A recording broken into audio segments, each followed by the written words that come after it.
Desde hace ya varios domingos hemos estado exponiendo una serie de estudios sobre la iglesia como una comunidad de gracia y de verdad.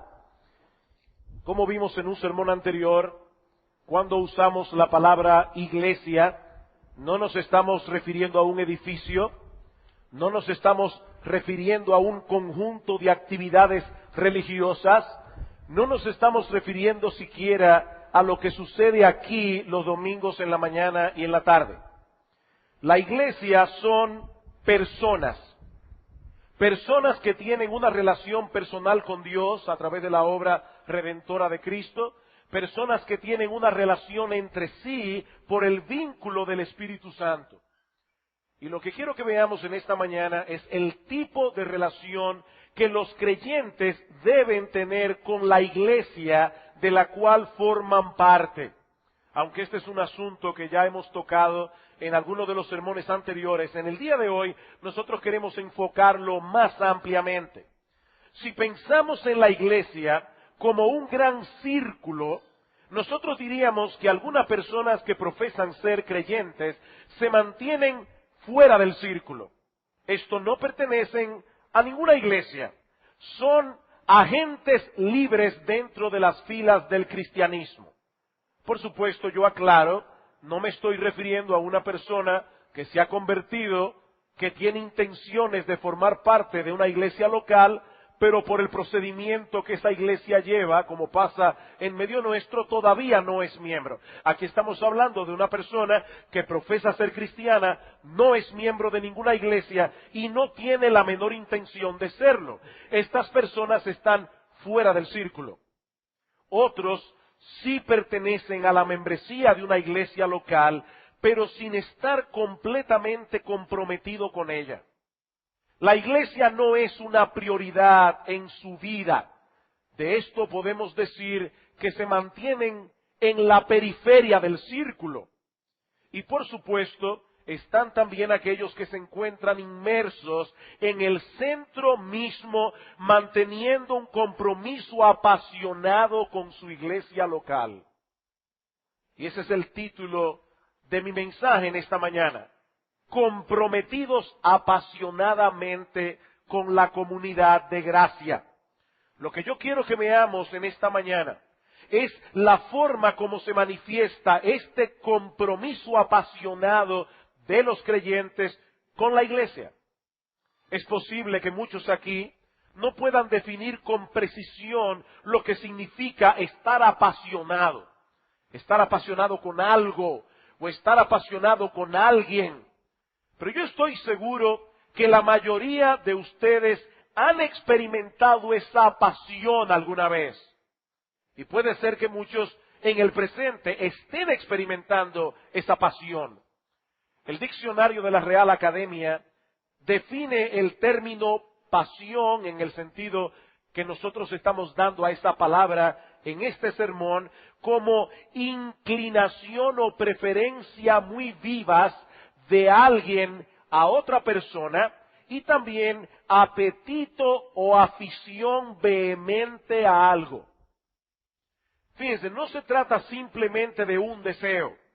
Aquí estamos hablando de una inclinación dominante, una inclinación vehemente.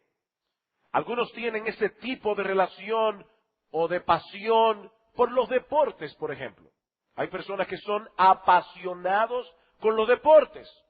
Otros son apasionados por la tecnología, otros por la literatura, otros por la música o por alguna persona en particular. Ahora, en el Nuevo Testamento se da por sentado que los creyentes deben tener ese tipo de pasión por la iglesia. Por la sencilla razón de que Dios la ama apasionadamente y Dios la colocó en el centro mismo de su plan redentor. La iglesia no es el plan B de Dios. Mataron al Mesías. Ahora viene el plan B. No, la iglesia no es el plan B de Dios en los decretos redentores de Dios. Pablo dice en Tito capítulo 2, versículo 14, que Cristo se dio a sí mismo por nosotros para redimirnos de toda iniquidad y purificar para sí un pueblo propio celoso de buenas obras. Él hizo todo lo que hizo, no solo para salvar individuos, sino para formar una iglesia. Exhortando a los esposos en Efesios capítulo 5, versículo 25, Pablo les dice que amen a sus esposas como Cristo amó a la iglesia y se entregó a sí mismo por ella. Y es bueno subrayar aquí que nadie conoce mejor a su esposa que Cristo. Cristo conoce a su esposa. El amor que Él tiene por la iglesia no es el resultado de la ignorancia, no es el resultado del engaño. Hay personas que mientras están tratando de enamorar a la otra sacan su mejor cara. Después se casan y la esposa dice, es que ese no es el hombre con el que yo me casé. No, mi hermana, ese fue el hombre con el que tú te casaste. Lo que pasa es que en ese momento él te estaba mostrando su departamento de publicidad, pero ese era él.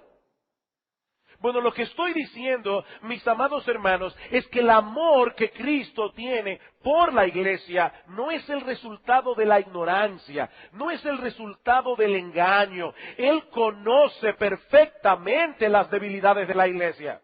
Mejor que tú, mejor que yo, pero aún así la ama y se ha comprometido a perfeccionarla hasta presentársela a sí mismo sin mancha ni arruga.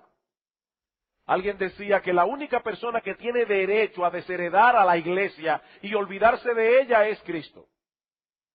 Pero sin embargo, Él ha decidido no hacerlo. Él ha decidido no hacerlo. La pregunta es, ¿cómo puede ser posible que alguien que profese haber sido salvado por Cristo al mismo tiempo mantenga una relación distante con esa iglesia por la cual Él murió y por la cual Él profesa en su palabra un amor incondicional? Joshua Harris, a quien estaremos citando inusualmente en este sermón, yo creo que hacía mucho tiempo que yo no predicaba un sermón con tantas citas, pero si él lo dice bien, mejor de lo que yo puedo decirlo, ¿por qué no usar sus propias palabras? En su libro Deje de coquetear con la iglesia, él dice lo siguiente: el argumento más fuerte que conozco de por qué usted y yo debemos amar y preocuparnos por la iglesia es que Jesús lo hace. La mayor motivación que podríamos encontrar para comprometernos de forma apasionada con la iglesia es que Jesús está comprometido apasionadamente con ella. Mis hermanos, decir que somos cristianos y no ser parte de ninguna iglesia local y no tener la menor intención de serlo en el futuro, eso es una contradicción de términos. En su agudeza tan característica, Spurgeon lo puso de esta manera, hablando de aquellas personas que dicen ser cristianas, pero que no tienen la intención de pertenecer a la iglesia, porque ellos piensan que se puede ser cristiano sin tener que pertenecer a la iglesia. Él les pregunta, ¿para qué sirve un ladrillo? Para ayudar a construir una casa. De nada sirve que ese ladrillo le diga que sigue siendo tan buen ladrillo, aunque esté fuera echado en el suelo y no formando parte de una pared. Este es un ladrillo que no sirve para nada. Así que cristianos ambulantes, yo no creo que estén respondiendo a su propósito. Están viviendo en oposición a la vida que Cristo quiere que vivan y han de cargar con la culpa del mal que ustedes causen. Nos espera que un ladrillo esté colocado en una pared. Tirado en el piso, bueno, sirve para ahuyentar a los ladrones o a un perro, pero para nada más. El ladrillo se usa para algo. Y mis hermanos, estas son palabras serias que están más que apoyadas en las escrituras del Nuevo Testamento. Lucas dice en Hechos capítulo 2, versículo 47, que el Señor añadía cada día a su iglesia los que habían de ser salvos. Ahora, mis hermanos, no basta con pertenecer a la membresía de una iglesia, si como quiera hemos decidido mantenernos en la periferia del círculo. No, la voluntad de Cristo para los suyos es que sean cada vez más semejantes a Él. Y Cristo no está en la periferia de la iglesia. Cristo ama a su iglesia al punto de dar su vida por ella. Así que, mis hermanos, no es en la periferia que debemos quedarnos, sino en el centro mismo, manifestando un compromiso apasionado con la iglesia local. ¿Y cómo se diferencian entre sí? Aquellos que están comprometidos con su iglesia de aquellos que no lo están. Joshua Harris señala 3 características de aquellos que apenas coquetean con la iglesia en vez de comprometerse apasionadamente con ella. En primer lugar, son personas que contemplan la membresía de la iglesia desde una perspectiva egocéntrica. Yo soy lo importante. En otras palabras, estas personas van a la iglesia por lo que pueden recibir de ella. Recibir de ella en términos de interacción social, en términos de programas, en términos de actividades. La pregunta fundamental de estas personas es, ¿qué puede hacer la iglesia por mí? En segundo lugar, los que se limitan a coquetear con la iglesia se caracterizan por su independencia. Dice Joshua Harris que estas personas van a la iglesia cada domingo porque es lo que se espera de un cristiano. Pero ellos se cuidan de no involucrarse demasiado, en especial con la gente. Estas personas no se ven a sí mismas como parte de una comunidad en la que ellos deben preocuparse por sus hermanos en Cristo, donde ellos deben poner sus dones, talentos y recursos en operación para beneficio del cuerpo. No, ellos no se ven así. Tales personas prefieren mantener a los demás a una distancia prudente. Ellos construyen buenas verjas a su alrededor, por aquello que citábamos la semana pasada. Buena verja hace buenos vecinos. Mantener a cada uno en su lugar. ¿Y por qué hacen eso? Bueno, algunos porque en su orgullo creen que no necesitan a nadie. Y otros porque en su orgullo no quieren que nadie se les acerque para que no los vean tal cuales son.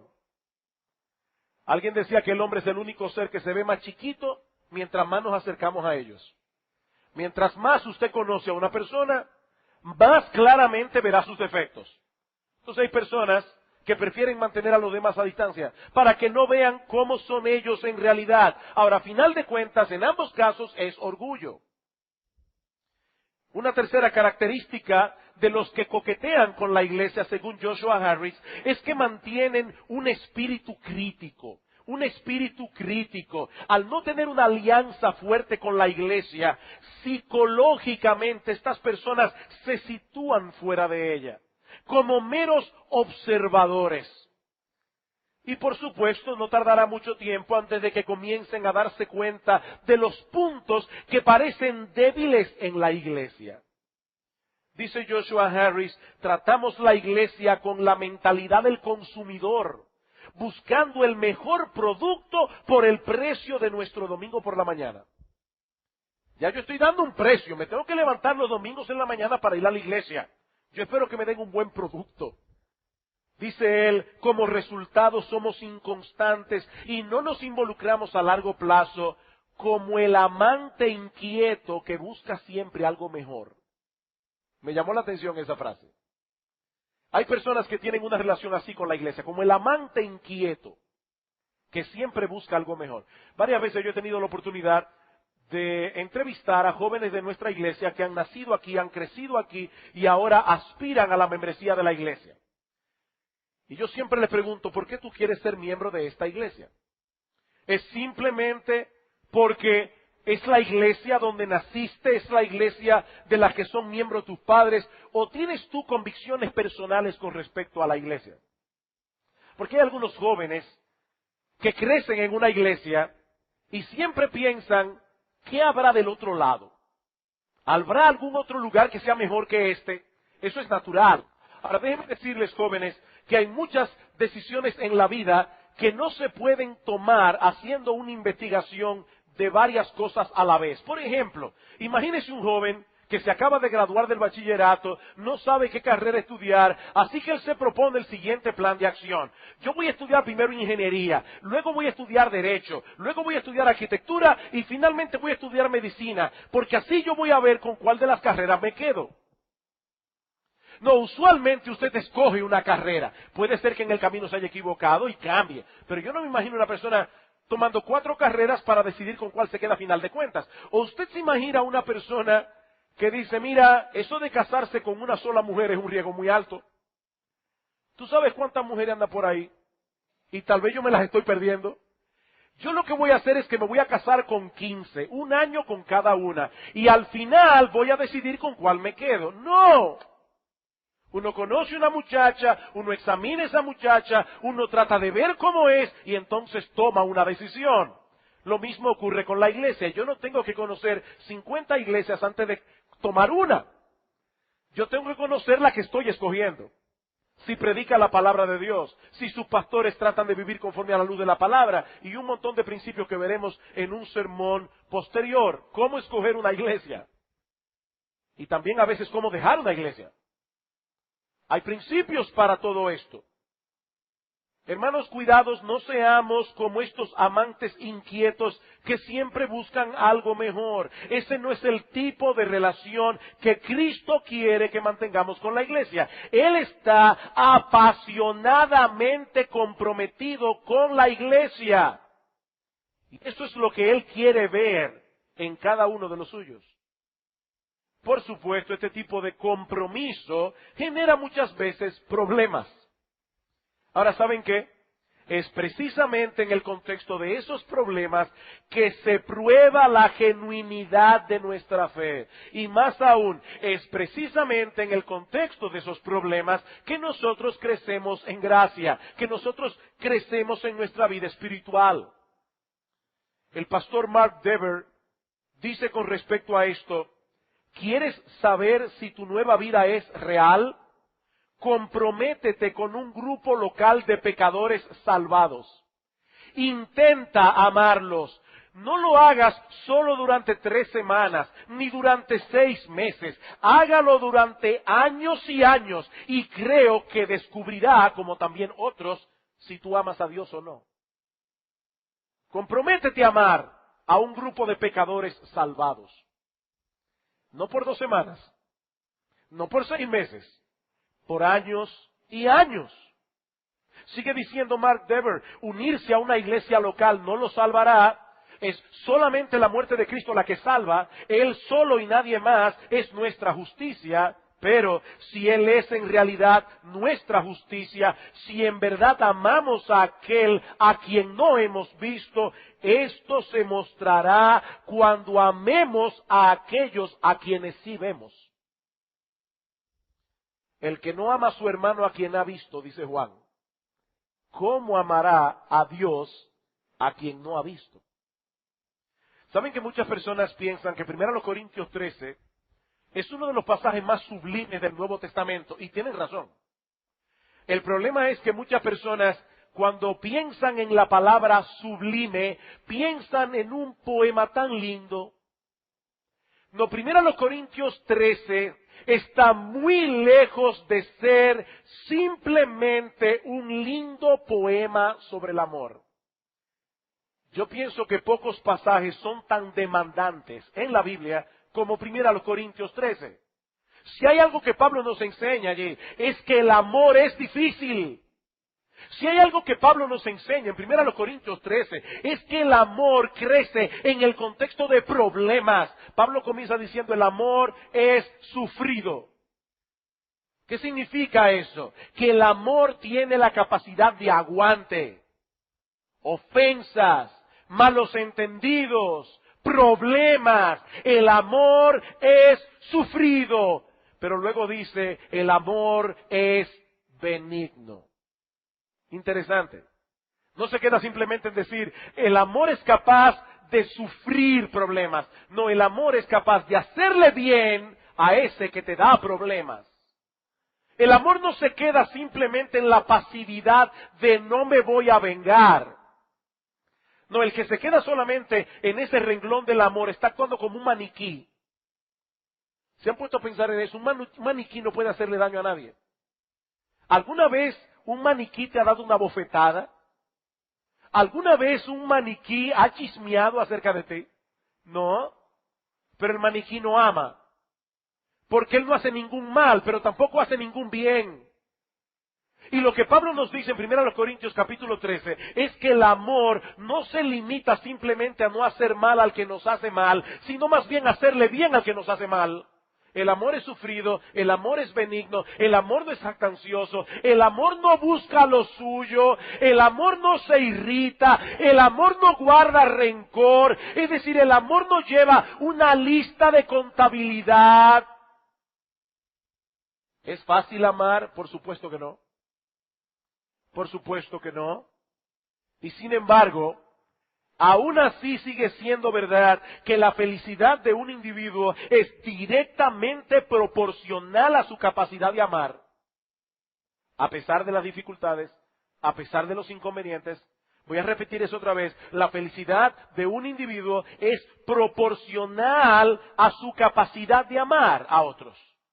Como también es verdad que la ansiedad y el descontento son directamente proporcionales al tamaño de tu egoísmo, al tamaño de tu egocentrismo. Busca a una persona orgullosa, busca a una persona centrada en sí misma y has encontrado a un desgraciado. Esa es la clave de la desgracia, de la ansiedad, de la angustia, el estar centrados en nosotros mismos. ¿Qué dice el Señor en Mateo capítulo 11, versículo 29? Llevad mi yugo sobre vosotros, aprended de mí que soy manso y humilde de corazón, y hallaréis descanso para vuestras almas. Una persona que no es mansa, una persona que no es humilde, necesariamente será una persona desgraciada. No tiene descanso en su alma. ¿Y saben cuál es el contexto donde nosotros tendremos más oportunidad para cultivar la mansedumbre y la humildad? En la iglesia. En la iglesia. Sobre todo cuando tengamos que lidiar con las dificultades que seguramente surgirán en nuestro trato unos con otros, porque todavía somos pecadores salvados que no han sido glorificados. Pecadores salvados que no han sido perfeccionados. Así que mis hermanos, en vez de dejar de comprometernos apasionadamente con la iglesia por esas debilidades y por esas dificultades, esa más bien debe ser una de las razones de por qué debemos comprometernos apasionadamente con la iglesia. ¿Y cuál es el perfil de una persona que está apasionadamente comprometida con su iglesia? Pero Joshua Harris enumera 7 características, que nosotros veremos brevemente cada una. En primer lugar, las personas apasionadamente comprometidas con la iglesia pertenecen a la membresía de esa iglesia. Yo sé que esto suena demasiado obvio, y no voy a probar el punto por todo lo que ya he dicho. Hermanos, este es un asunto de sentido común. Así como nadie, absolutamente nadie puede llegar a ser un esposo modelo si primero no se casa, nadie puede ser una persona apasionadamente comprometida con una iglesia de la cual él no es miembro. Así que la primera característica es que una persona apasionadamente comprometida con la iglesia pertenece a la membresía de la iglesia. Algunas personas dicen, búscame la palabra membresía en el Nuevo Testamento. No, no la vas a encontrar, como tampoco vas a encontrar la palabra Trinidad. Sin embargo, nosotros sabemos que la Biblia enseña que Dios existe en 3 personas. El concepto está allí, la membresía también. Es obvio que en el Nuevo Testamento las iglesias tenían una lista de las personas que pertenecían y las que no pertenecían. Y puedo citar muchos textos, pero solamente por citar uno. En 1 Corintios 5, el apóstol Pablo manda que saquen de la membresía a un individuo que estaba viviendo abiertamente en pecado de inmoralidad sexual. ¿Cómo podemos sacar de la membresía a una persona que primero no ha sido incluida en la membresía? Eso es imposible. Más adelante, en 2 Corintios capítulo 2, parece que hablando del mismo caso, ahora Pablo dice, le basta a esta persona la reprensión hecha por la mayoría. Pregunta, ¿cómo yo puedo saber si la mayoría votó por algo en la iglesia si yo no sé cuál es el número de sus miembros? Y así puedo citar un montón de textos más. El Nuevo Testamento asume que todo cristiano pertenece a una iglesia. En segundo lugar, las personas comprometidas apasionadamente con la iglesia hacen de la iglesia su prioridad. Hacen de la iglesia su prioridad. Y la palabra clave aquí es compromiso. Compromiso. Ser miembro de una iglesia es mucho más que inscribir su nombre en una lista de membresía. Es tomar la determinación de comprometerse de todo corazón con esa iglesia local. Jim Elliot, que como muchos de ustedes saben fue martirizado en las misiones predicando el evangelio a los Aucas, dijo una vez, donde sea que estés, todo tu ser tiene que estar allí. Vive a plenitud toda situación que tú creas que es la voluntad de Dios. Vive a plenitud toda situación que tú creas que es la voluntad de Dios. Y ya hemos visto que es la voluntad de Dios que seas miembro de una iglesia si tú profesas ser cristiano. Por lo tanto, mi amado hermano, mi amada hermana, toma la determinación de estar allí con todo tu ser. ¿Y qué significa eso en la práctica? Bueno, lo más elemental es asumir el compromiso de involucrarte en las reuniones de la iglesia. Tanto en los cultos, los domingos en la mañana y en la tarde, a menos que una causa de peso te lo impida. Los miércoles a mitad de semana en el culto de oración. Hermanos, es preocupante que una persona diga ser miembro de la iglesia y sin ninguna razón de peso regularmente se ausenta de los cultos de oración. Eso implica que esta persona no ha entendido que la iglesia no puede hacer su labor si no es por la gracia y la misericordia de Dios. Y esa gracia se ruega y se clama en el culto de oración.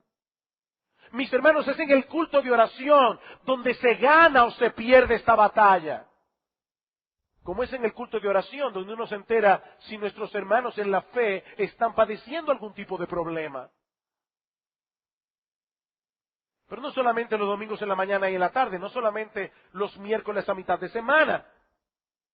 También las reuniones que requieren la presencia de la membresía. Y ustedes saben, mis hermanos, que nosotros no somos el tipo de iglesia que tiene un culto diferente todas las noches. No, de ninguna manera. Nosotros creemos que eso le hace daño a la vida espiritual de un creyente. Pero ser miembro de la iglesia significa asistir regularmente a sus reuniones. Significa estar allí cuando la iglesia planifica cualquier actividad, como la escuela dominical, por ejemplo, que es para el beneficio de los miembros de la iglesia.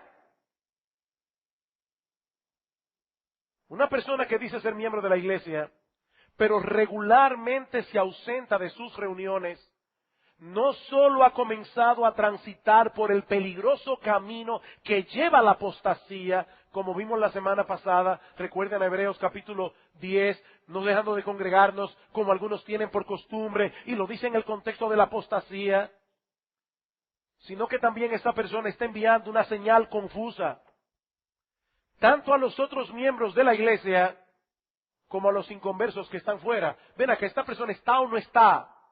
Es una señal confusa. Pero ese es solo un aspecto de este asunto. Tener la iglesia como una prioridad es tomar en cuenta cómo nuestras decisiones pueden afectar a la iglesia, o cómo nuestras decisiones pueden afectar nuestra relación vital con la iglesia.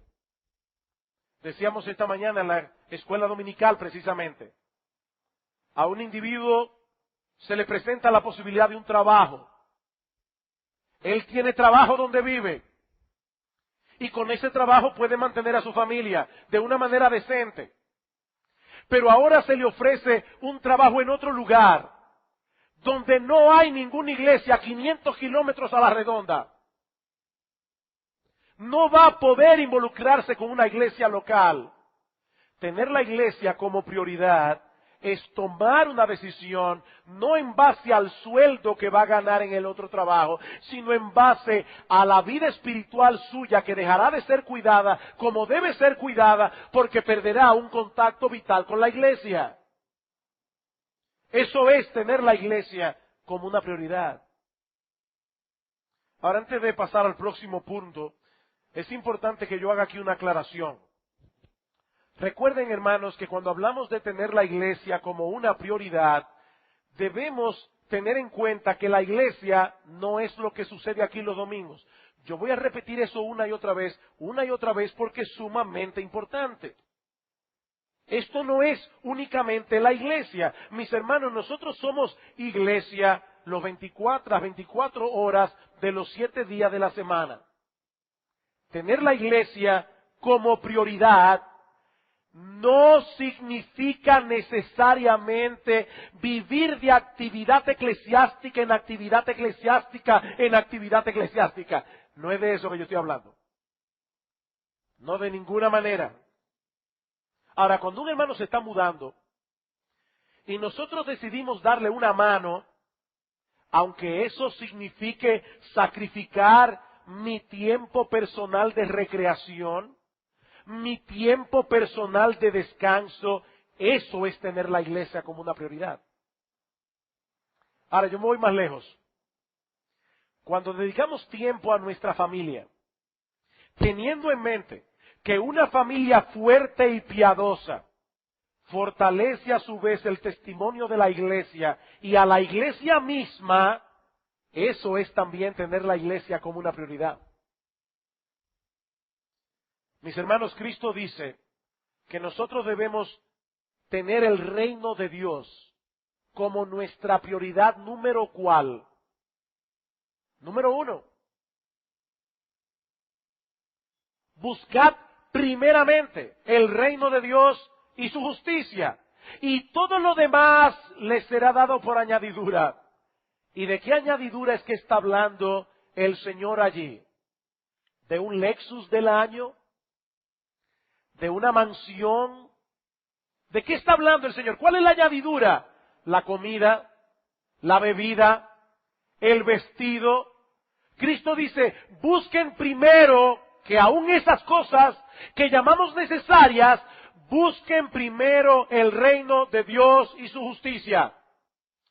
Ahora, mis hermanos, eso no significa que ahora todos los hermanos aquí deben dejar sus profesiones, deben dejar sus empleos y dedicarse al ministerio pastoral o dedicarse al ministerio de las misiones. No, lo que eso significa es que nosotros vamos a colocar el reino de Dios en el centro de nuestras vidas, de tal manera que todas nuestras decisiones serán tomadas primariamente en función del reino de Dios.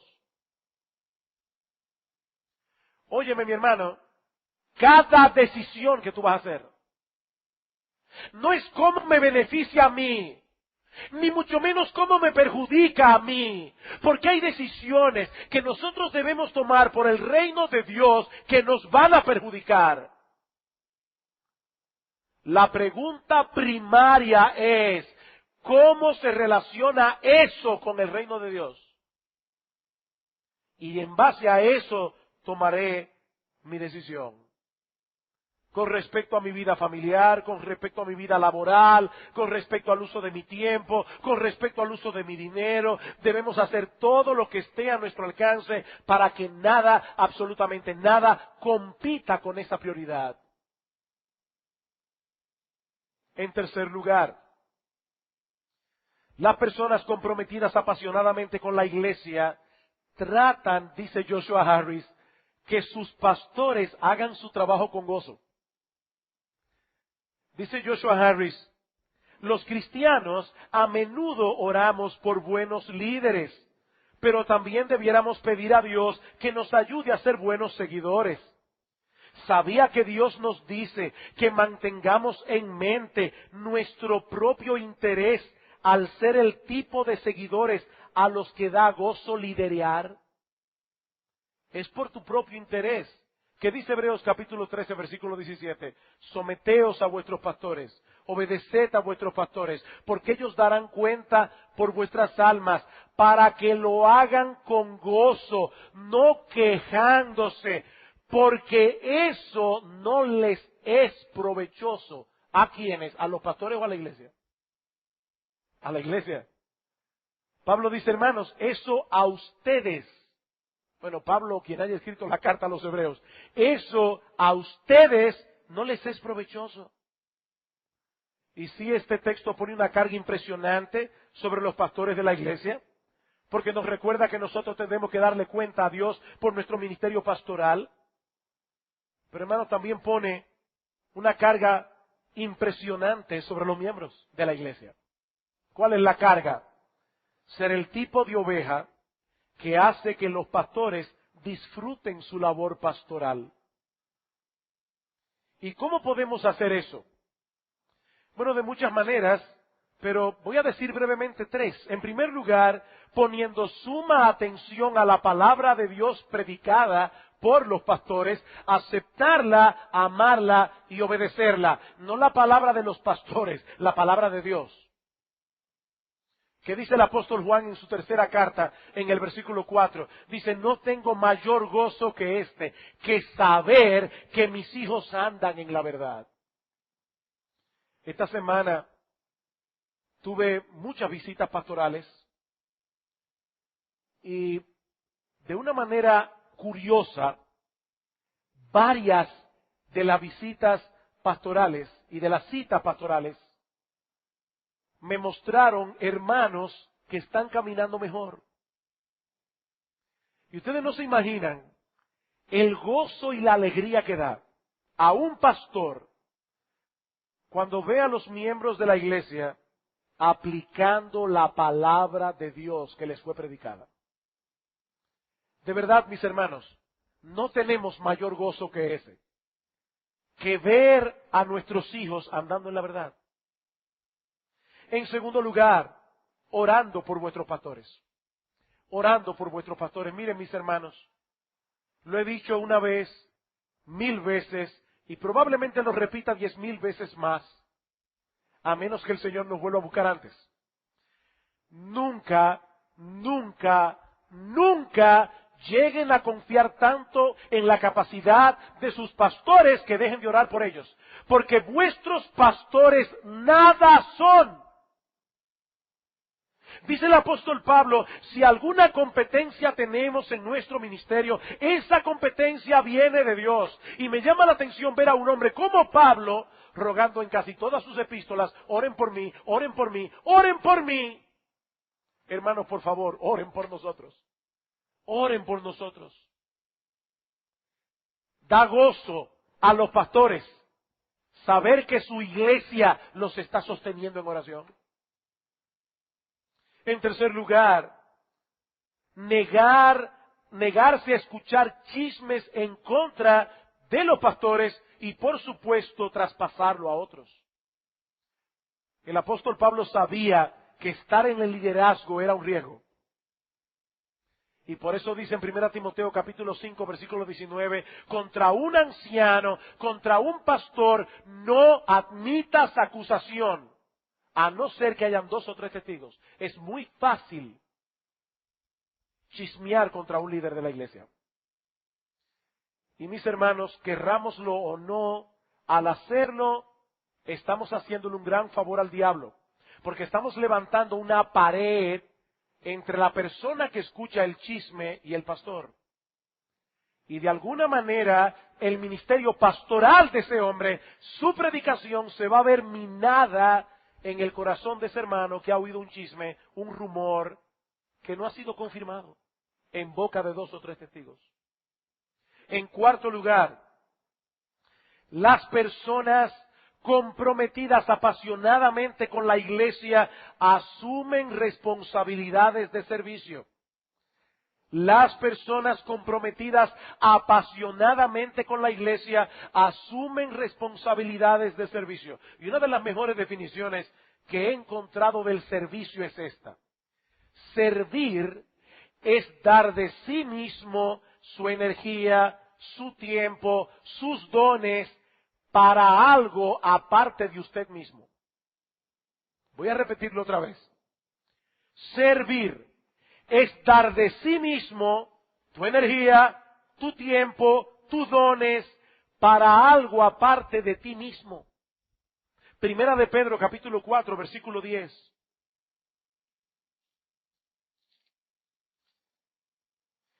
Dice Pedro, cada uno, según el don que ha recibido, ministrelo a los otros como buenos administradores de la multiforme gracia de Dios. Mi hermano amado, si tú eres creyente, tú tienes algún don. Seguro. Y puede ser que hasta más de uno. Pero por lo menos uno. Dice Pedro aquí, cada uno, según el don que ha recibido. Él presupone que tú has recibido un don. En 1 Corintios, capítulo 12, versículo 7, el apóstol Pablo dice claramente, según el don que cada uno ha recibido. Ahora yo te pregunto, mi hermano, ¿para qué te ha dado Dios algún don o algunos dones? La razón, para beneficiar a otros. Simple y llanamente, para beneficiar a otros. Cada uno, según el don que ha recibido, ministrelo a los otros. Ustedes se imaginan que yo diga, óyeme, yo me siento que necesito oír una prédica. Así que voy a tomar uno de mis sermones, me voy a parar en el espejo de mi cuarto y me voy a edificar a mí mismo. ¿Cómo ustedes verían eso? Pero por si acaso, tengo como 27 años en el ministerio, nunca he hecho una cosa así, espero nunca tener que hacerla.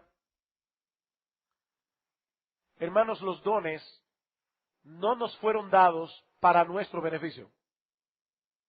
Otros tienen dones de predicación que nos benefician. Aún nosotros mismos que predicamos. Pero los dones nos fueron dados para beneficio de otros. Pablo dice en 2 Corintios capítulo 12, versículos 4 al 6, nosotros somos miembros del cuerpo, miembros los unos de los otros, y los dones que tú tienes, yo los necesito. Así como los dones que tengo yo, tú los necesitas. Nos necesitamos mutuamente. Pastor, el problema es que yo no sé cuál es mi don. Bueno, déjame darte una clave aquí. Tú quieres conocer cuál es tu don, involúcrate sirviendo en la iglesia, donde quiera que haya una oportunidad que tú puedas llenar. Mira, tú puedes quedarte años orando en tu casa, pidiéndole a Dios que te revele cuál es tu don. Nunca sabrás cuál es. Ahora, yo te aseguro que si tú te involucras a servir en tu iglesia, cuando hayan oportunidades en la que puedas involucrarte, tú vas a saber cuál es tu don. Los hermanos te comenzarán a dar testimonio de eso. Los demás van a ver en qué parte del cuerpo es que tú funcionas mejor. Pero involúcrate. Si no te involucras, nunca lo vas a saber. En quinto lugar, las personas comprometidas apasionadamente con la iglesia dan con generosidad. Las personas comprometidas apasionadamente con la iglesia dan con generosidad. Y yo sé que este suele ser un tema que genera suspicacia en algunas personas. Y esto por dos razones. En primer lugar, porque tendemos la tendencia a sobreapreciar nuestras posesiones materiales. Leí un libro hace mucho tiempo atrás, haciendo un análisis de Cuba. Alguien que decía, el gobierno cubano tiene que hacer lo que pueda para garantizar la inversión de los inversionistas extranjeros. Porque no hay un animal más nervioso que $1.000.000. La gente tiende a sobreapreciar sus posesiones materiales. Pero en segundo lugar, la otra razón por la que este tema genera suspicacia es porque definitivamente hay muchas personas que han convertido la religión en un negocio, y en un negocio altamente lucrativo. Esa es una de las razones principales de por qué en casi 31 años de existencia que tiene esta iglesia, nunca hemos recogido ofrendas públicamente. Nunca, excepto una vez, hace más de 20 años, para darle todo lo que se recogiera ese día a una misionera que tenía cáncer. Es la única vez en toda la historia de esta iglesia. Y aclaro, no estoy en contra de las iglesias que lo hacen, no está mal que lo hagan, pero nosotros queríamos ser librados de esa acusación. Ahora, mis hermanos, lo cierto es que la Biblia manda a adorar a Dios con nuestras ofrendas. Y cuando lo hacemos, no solo estamos reconociendo que a final de cuentas todos nuestros bienes le pertenecen a Dios, nosotros somos simplemente sus mayordomos, sus administradores, sino que también estamos reconociendo que a final de cuentas es en Él que confiamos, no en nuestros bienes. A los ricos de este siglo, 1 Timoteo 6:17, manda que no sean altivos y que no pongan su confianza en las riquezas, las cuales son inciertas. ¿Saben cuántas personas se suicidaron cuando la Gran Depresión del 29? ¿Y saben cuántas personas se han suicidado con el descalabre bancario del 2008 y 2009? Las riquezas son inciertas. El que es millonario hoy puede no serlo mañana. ¿Y qué dice Pablo? No pongan su confianza en las riquezas, sino en el Dios vivo, que nos da todas las cosas en abundancia para que las disfrutemos. Ofrendar es un acto de fe. Y es un acto de fe que Cristo mira y admira. En Lucas capítulo 21, versículos 1 al 4, se habla de una viuda pobre, y Cristo estaba allí mirando a las personas echando sus ofrendas. Y ahí venían los fariseos tocando trompeta para que todo el mundo supiera lo que estaban echando en la caja de las ofrendas. Y aquí estaba esta viuda pobre que dio de su sustento todo lo que tenía. ¿Y saben qué hizo Cristo? La lavó. Hoy día la llevaríamos a un psiquiatra, pero Cristo la lavó. Mis hermanos, aquello en lo que nosotros invertimos nuestro dinero es un buen indicativo para saber qué es lo que en realidad nos apasiona. ¿Qué es lo que en realidad nos apasiona? Donde esté tu tesoro, allí estará tu corazón. En sexto lugar, las personas comprometidas apasionadamente con la iglesia desarrollan y mantienen relaciones significativas con la iglesia.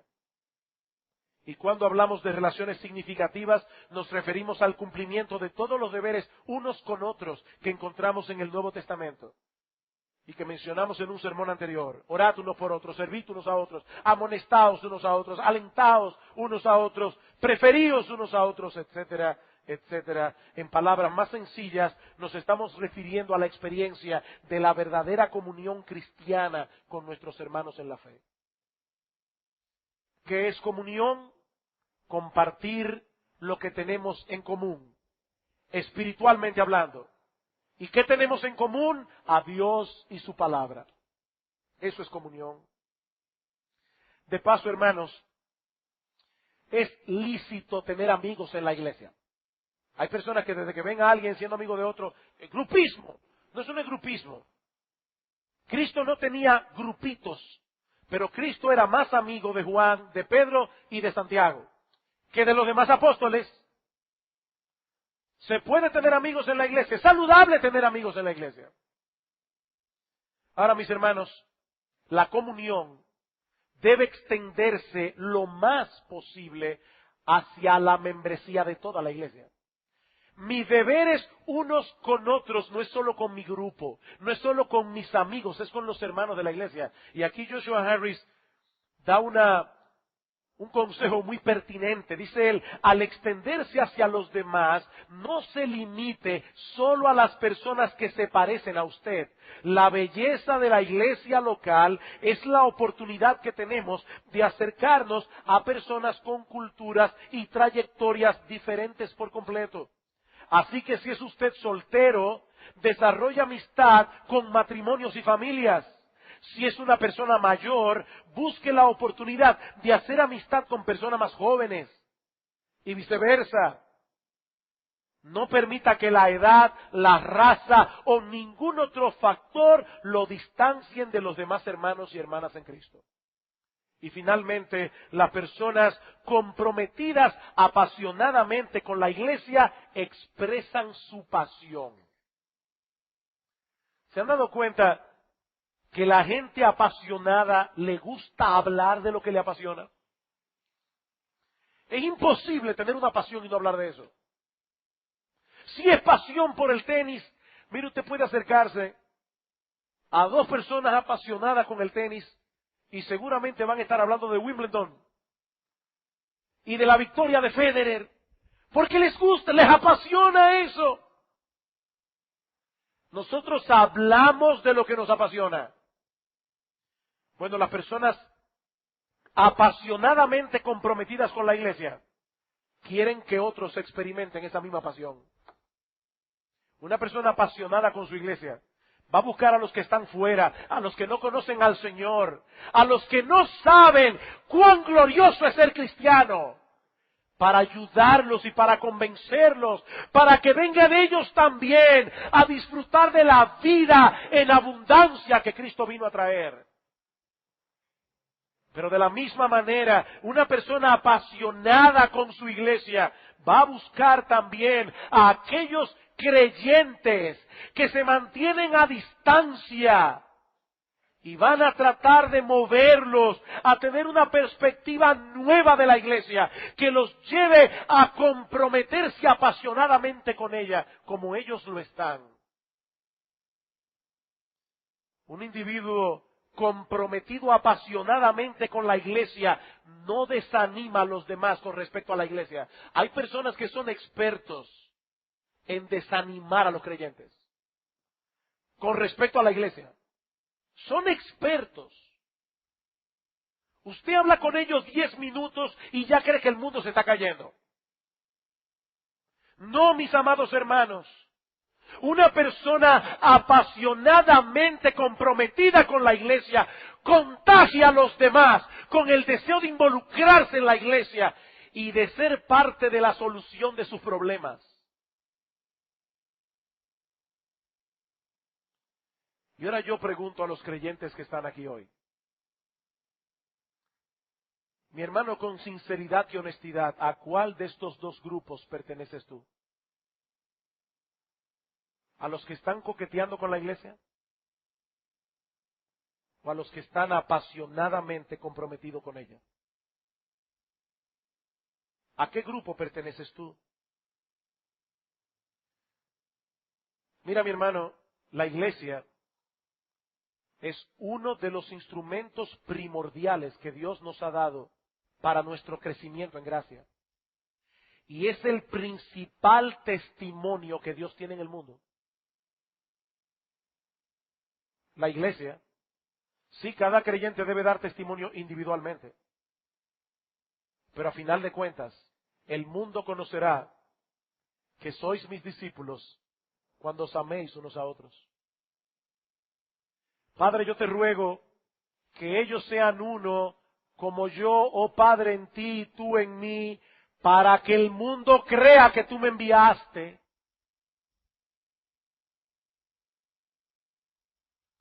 Mi hermano, si te mantienes distante de la iglesia, te estás haciendo un daño enorme a ti mismo. Le estás haciendo un daño al pueblo de Dios por tu pasividad. Y estás debilitando el testimonio del Evangelio en el mundo. Todo eso por mantenerte distante de la iglesia. He orado mucho al Señor en esta semana que use poderosamente este mensaje para despertar a unos y para animar a otros. Que el Señor bendiga su palabra. Vamos a orar.